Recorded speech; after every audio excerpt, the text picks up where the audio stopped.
मुल्क में कारोबारी सरगर्मियों को तेज़ करने और बरामदात को बढ़ाने के लिए रेगुलेटरी फ्रेमवर्क को आसान बनाना इंतहाई अहम है। इस सिलसिले में बोर्ड ऑफ इन्वेस्टमेंट के तहत पाकिस्तान रेगुलेटरी मॉडर्नाइजेशन इनिशिएटिव का आगाज़ कर दिया गया है। इसका मकसद हुकूमत की रेगुलेटरी फ्रेमवर्क को आसान बनाना और ऑटोमेशन के ज़रिए बिजनेस एनवायरनमेंट को बेहतर करना है, ताकि सरमायाकारी, बरामदात और मुआशी तरक्की की रफ्तार को बढ़ाया जा सके। किसी भी हुकूमत के बजट का एक बड़ा हिस्सा गुड्स एंड सर्विसेज की प्रोक्योरमेंट में सर्फ होता है। प्रोक्योरमेंट के निज़ाम में आसानी और शफाफियत के ज़रिए हुकूमत की कारकर्दगी में बेहतरी लाने के साथ साथ वसाइल की बचत भी की जा सकती है। रिसर्च के मुताबिक ई प्रोक्योरमेंट से सरकारी खर्च में 10 से 20% तक कमी लाई जा सकती है। ये निज़ाम हुकूमती प्रोक्योरमेंट्स में करप्शन, फ्रॉड और बदनीयती जैसे मसाइल पर काबू पाने में भी मुआवन साबित हो सकता है। ये निज़ाम अब 37 वजारतों जबकि 279 प्रोक्योरिंग एजेंसीज में नाफिज हो चुका है। इसके तहत वफाकी हुकूमत में 14 अरब रुपए की प्रोक्योरमेंट हो चुकी है। हुकूमत का पुख्ता इरादा है कि तमाम की तमाम प्रोक्योरमेंट को इसी साल ई प्रोक्योरमेंट के फ्रेमवर्क में लाया जाएगा।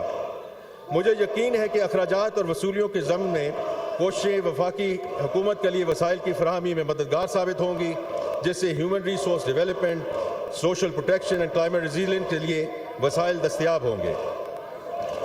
जनाब स्पीकर, मैं समझता हूँ कि हुकूमतों को कारोबार नहीं करना चाहिए।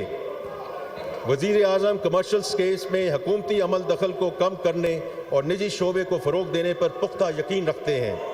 इसलिए हमने निजकारी को एक कलीदी तरजीह बनाया है। हम ना सिर्फ PIA, Roosevelt hotel, house building finance corporation और फर्स्ट वुमेन बैंक जैसे इदारों की जारी निजकारी में तेज़ी लाएंगे, बल्कि निजी शोबे की सरमायाकारी के लिए दीगर SOEs को पेश करने का एक ठोस प्रोग्राम भी शुरू करने जा रहे हैं। आने वाले सालों में तवानाई, मालियाती और सनती शोबों में SOEs की मलकियत और इंतज़ाम की निजी शोबे को मुंतकली पर ख़ुसूसी तवज्जो दी जाएगी। इसमें मैं ये भी आगे ऐड करना चाहता हूँ कि जो गवर्नमेंट नॉमिनीज़ हैं जो SOEs के बोर्ड में हैं, उनकी काबीना के गाइडेंस के मुताबिक remuneration will be capped at PKR 1 million. इस ज़मन में PIA की निजकारी के हवाले से तफसीलात बयान करना चाहूँगा। इस निजकारी का आगाज़ नवंबर 2023 में फाइनेंशियल एडवाइज़र की तैनाती से हुआ। फरवरी 2024 में हुकूमत की बागडोर संभालते ही मौजूदा हुकूमत ने इस सिलसिले को तेज़ी से आगे बढ़ाया। मार्च 2024 में PIA होल्डिंग कंपनी की तश्कील की गई, जिसके बाद 622 अरब रुपए की लाइबिलिटी को PIA से मुंतकिल किया गया।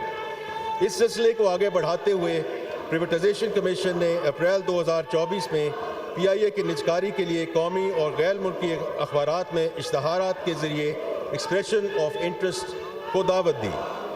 12 कंपनियों ने PIA की निजकारी में दिलचस्पी का इजहार किया। 3 जून को प्राइवेटाइजेशन कमीशन के बोर्ड ने 6